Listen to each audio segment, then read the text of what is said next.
Hi there, my name's John Stevens, pastor of Zion Lutheran Church in Oregon City, Oregon, and we're part of the ELCA. Welcome to Dollar Store Children's Sermons, where we take a look at the lectionary text and we tie them to an item from the garage, from your kid's room, from the junk drawer, from your office, or from the Dollar Tree. You know that we're doing this thing, but so glad you could join me today, and I'm so happy that you're doing the ministry you're doing, and I know your kids are, so thank you for persevering, for doing this, and reaching your kids however you're able to reach them, whether it's online or whether you're at a place that can gather together. However you're doing it, I hope you're staying safe, and I know this has been hard times and hard work, but you have been doing it, so blessings be on you. This is for the 13th Sunday after Pentecost, and we're looking at either the gospel lesson or the second reading. The gospel lesson, Peter, he gets it right. He gets it right. What? Peter, the person that's normally, the disciple that's normally opening his mouth and putting his foot in his mouth and having a Gucci sandwich, he gets it right for a short period. We know the end of the story. We know that Peter again will put his foot in his mouth, but that's okay. For today, he gets it right. And that question, who do you say that I am, that Jesus asks, and Peter answers, you are the Messiah. You're the Son of God.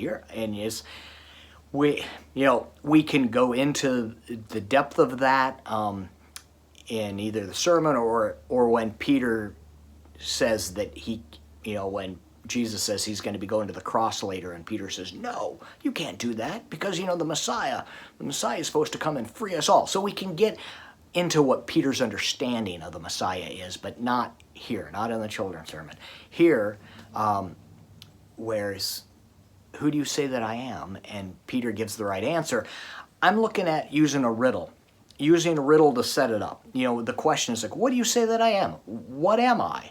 And so we have different riddles that we can use. The riddle that I'm going to use, and I've used this a number of years ago, but I'm going to use it again. So here's the riddle.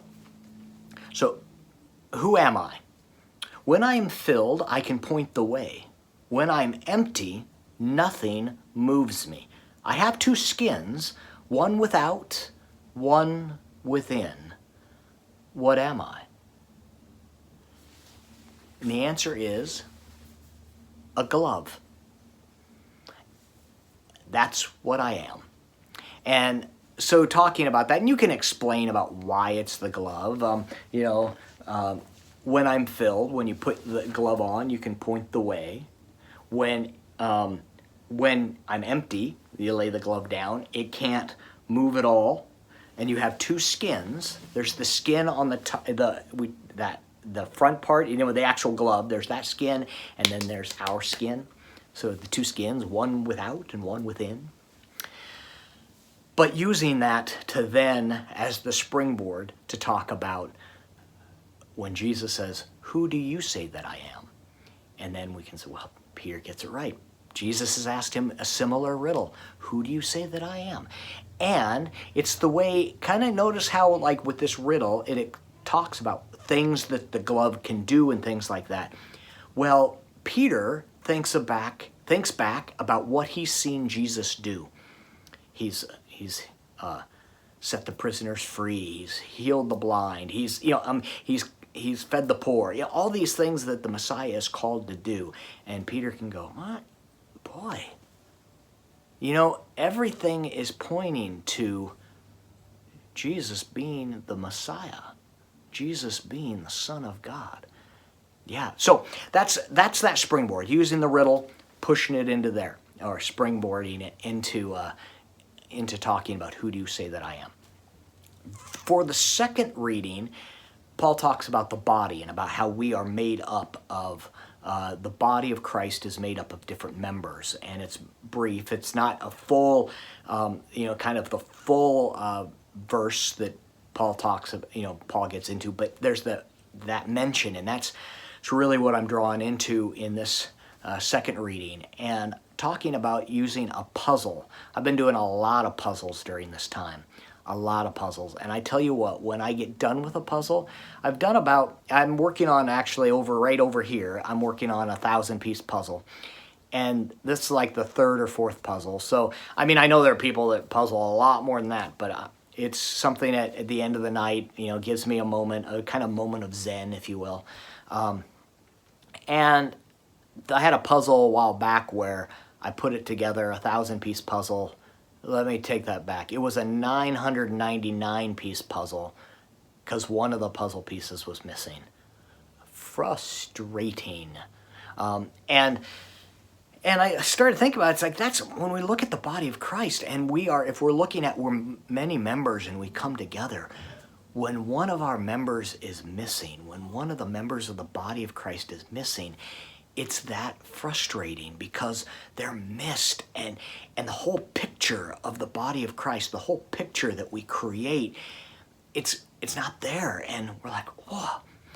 A Lego set could be another example, another springboard. You've got a Lego set and you've put it together, and you've got this, and you've got the instructions, and you're going through, and it's a piece is missing, and you're like, oh. Or an IKEA piece. You've just bought something from IKEA and you're putting it together and a piece is missing. And how frustrating that is. And it's all because we know that piece helps make up the entire picture or the entire thing that we're putting together.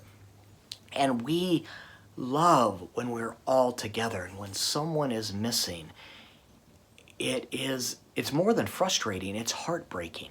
So that's a direction that I'm going with on that second reading, that we make up the body of Christ, and we need everybody to make that